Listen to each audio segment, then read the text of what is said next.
Nabi SAW bersabda, la tadkhulul jannata hatta tu'minu. Kalian semua tidak akan masuk surga sampai kalian semua itu benar-benar beriman. Iman kepada Allah Subhanahu wa ta'ala. Lah, agar mendapatkan iman, maka itu diperoleh dengan dua hal untuk mendapatkan kesempurnaan iman. Dengan zikir dan dengan fikir. Banyak berzikir itu meningkatkan iman. Banyak berfikir itu juga meningkatkan kualitas zikir. Oh, masuk meningkatkan kualitas zikir karena banyak berfikir? Iya. Saya kasih contoh. Kita punya guru. Guru kita orangnya baiknya luar biasa. Dia tuh kalau ngasih hadiah, Masya Allah, unlimited, enggak terhitung tuh. Sak-sok nyah-nyoh jak-jok kalau ngasih hadiah. Terus kita mengenang kebaikan guru kita cuma bilang, guru saya tinggalnya di Solo di Semanggi. Kira-kira itu bagi yang disebut itu sudah cukup memuaskan atau belum? Belum kan? Belum. Kalau kita nyebutkan guru saya tuh orang yang baik, disebutkan keutamaannya, kita mengenang keutamaan, kan kita zikir itu kan, zikir tentang dia kan, itu dia seneng apa enggak? Lah begitu juga Allah Subhanahu wa ta'ala. Kita kalau zikir jangan hanya mikir, ya pokoknya Allah itu Tuhan, enggak cukup. Semakin kita belajar ilmu tauhid, belajar akidatul awam, yang dasar-dasar aja, kita kalau nginget Allah, kita ingat zat, yang zat itu wujud, yang zat itu qadim, yang zat itu baki, yang zat itu tidak ada yang menyerupai, yang maha mampu, yang maha berkuasa. Ingat itu yang lebih disenangi oleh Allah Subhanahu wa ta'ala. Makanya jangan pernah ada yang mengatakan belajar ilmu tauhid enggak ada gunanya, salah fatal. Belajar ilmu tauhid itu biar kualitas zikir kita tuh semakin bagus. Setiap kita ingat Allah, maka kita ingin zat yang maha pengasih, maha penyayang. Itu semuanya kita dapat sifat-sifat Allah ketika kita belajar ilmu tauhid. Saya ngaji kitab Hidayatul Azkiya karya Syekh Zainuddin Al-Malaybari.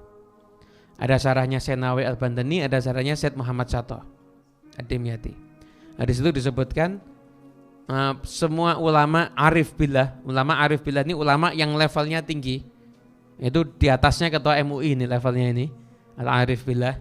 Iya kan punya? Iya. Punya saya enggak berani ketawa, enggak berani jawab, cuma ketawa aja ini. Ulama yang levelnya tinggi tapi dari jabatan organisasi, Al-Arif billah itu wali, kenal sama Allah. Itu mengatakan amal terafdal itu adalah menjaga nafas. Apa menjaga nafas? Menjaga nafas, setiap menghembuskan nafas dan menghirup nafas itu Allah. Itu amal yang paling afdal. Kita jangan bingung, ya iso apa ora ya? Lah iki umpama kita kan gitu. Lah kalau orang-orang soleh itu mereka udah bukan bisa atau tidak, mereka udah nggak bisa meninggalkan ini. Semakin mereka belajar, semakin mereka kenal dengan Allah, semakin mereka ngikuti syariat itu, maka hatinya itu akan terbuka sampai akhirnya tiap nafasnya aja itu zikir. Allah.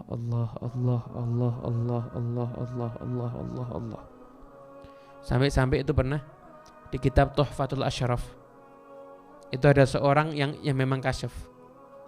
Dia itu bingung lihat ada orang sholat diganggu setan, ada orang tidur dijauhi sama setan. Setan takut deketi orang yang tidur, tapi ganggu orang yang sholat. Akhirnya bingung, kok yang tidur gak diganggu, yang sholatnya diganggu. Kan sholat ini harusnya kamu takut namanya sholat. Ada dalam kasyaf itu dia diizinkan tanya, kamu ngapain gak ganggu yang tidur? Wah, gak berani deket sama yang ini. Kenapa? Ini nafasnya dia ini bisa bakar saya. Nafasnya ini bisa bakar saya.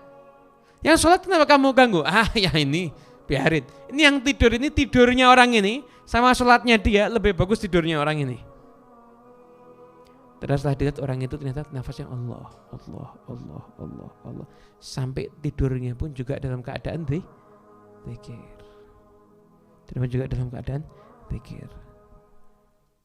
Nah, itu pangkat yang paling tinggi lah. Intinya nggak akan masuk surga kecuali orang itu beriman. Wala tu'minu hatta tahabbu. Dan tidak akan beriman sampai saling mencintai, menebarkan cinta. Nah, artinya dalam hal ini, lah kalau saya sudah mencintai siapapun tapi saya nggak dicintai, gimana? Nah, nggak ada masalah. Yang jelas prinsip kita itu pokoknya kita mau berbuat baik kepada siapapun juga. Sebenarnya untuk orang awam seperti kita nih, pokoknya jangan benci cukup dah. Jangan pernah membenci, jangan pernah memusuhi. Tapi saya tuh dimusuhi, ya biarin. Dia capek yang musuhi kita. Maaf nih, tangan genggam sama tangan lepas, enteng mana? Lepas. Genggam terus tuh capek apa enggak? Lah, tangan genggam terus ini itu tidak lebih capek dibandingkan hati yang memendam permusuhan. Kok kuat hatinya tuh memendam permusuhan, kok enggak capek? Kok enggak capek? Berarti udah yang main bukan hatinya, udah enggak ada hati, mungkin tinggal nafsunya aja dia. Hanya ada emosi dan kemarahan. Emosi dan kemarahan. Kita lepas saja. Pokoknya kita enggak peduli orang mau seneng sama kita apa enggak. Yang jelas tugas kita berbuat baik kepada siapapun juga. Ini tugas kita. Ridhon nas ghayatun la tudrak. Disenangi sama semua manusia itu cita-cita yang tidak mungkin bisa tercapai. Sebaik apapun kita, ada orang yang cocok, ada orang yang enggak cocok. Kita ngasih hadiah sama orang, itu ada yang kita ini baik apa enggak ini? Tiap ketemu orang kita ngasih hadiah 100 ribu umpama begitu. Itu Anda kira semua orang yang terima duit Anda terus seneng sama Anda? Enggak. Belum tentu. Ada yang terima duitnya, dia tuh kaya, harusnya ngasih 200 bisa. Oh, ada yang begitu, benar apa enggak? Ada yang terima duit Anda nanti bilang gini, ini duitnya aslinya dari mana ya? Kalau enggak halal gimana? Tapi ya tetap diambil juga, dikantongi. Loh, kan macam-macam kan? Macam-macam lah, itulah manusia. Jadi tugas kita jangan bingung. Jangan bingung saya itu disukai atau tidak.